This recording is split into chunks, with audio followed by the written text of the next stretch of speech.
بسم الله الرحمن الرحيم পরম করুণাময় অসীম দয়ালু আল্লাহর নামে শুরু করছি। ألم نشرح لك صدرك ووضعنا عنك وزرك আমি কি আপনার বক্ষ প্রশস্ত করে দেইনি? আমি সরিয়ে দিয়েছি আপনার বোঝা। الذي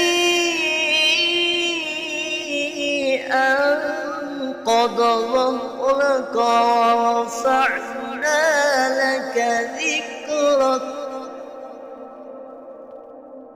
যা ছিল আপনার জন্য অতিশয় কষ্টদায়ক, আমি আপনার জন্য আপনার খ্যাতিকে সমুন্নত করেছি।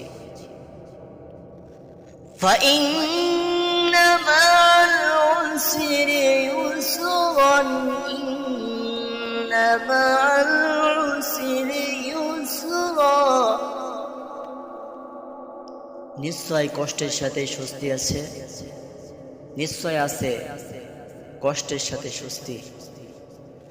فَإِذَا فَرَغْتَ فَانصَبْ وَإِلَى رَبِّكَ فَارْغَب